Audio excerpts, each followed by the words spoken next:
This here poem was written by Mark Twain and is called The Aged Pilot Man. On the Erie Canal it was, all on a summer's day, I sailed forth with my parents, far away to Albany. From out the clouds at noon that day there came a dreadful storm that piled the billows high about and filled us with alarm. A man came rushing from a house, saying, "Snub up your boat, I pray. Snub up your boat, snub up, alas, snub up while yet you may." Our captain cast one glance astern, then forward glanced he, and said, "My wife and little ones I never more shall see." Said Dollinger the pilot man, in noble words but few, "Fear not, but lean on Dollinger, and he will fetch you through." The boat drove on, the frightened mules tore through the rain and wind, and bravely still in danger's post the whip boy strode behind. Come board, the captain cried, "nor tempt so wild a storm."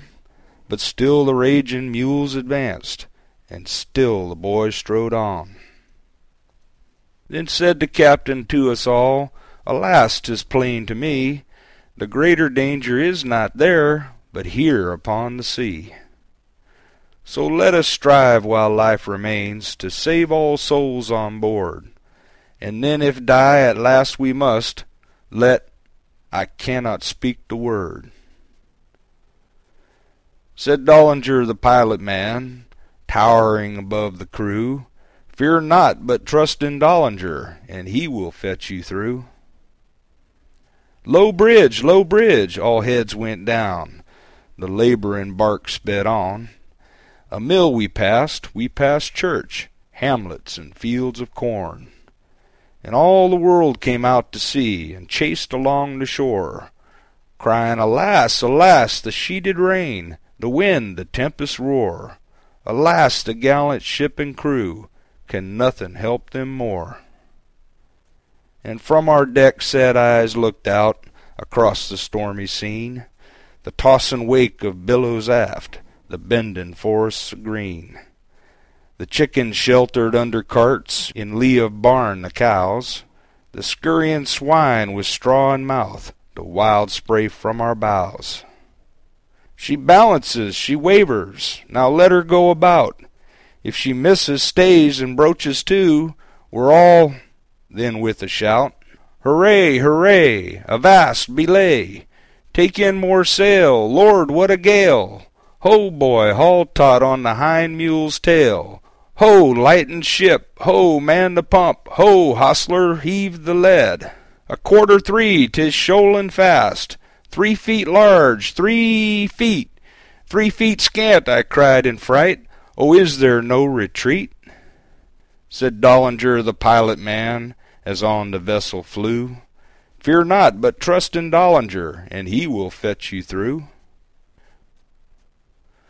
A panic struck the bravest hearts, the boldest cheek turned pale, for plain to all this shoaling said, a leak had burst the ditch's bed, and straight as bolt from crossbow sped, our ship swept on with shoaling lead before the fearful gale.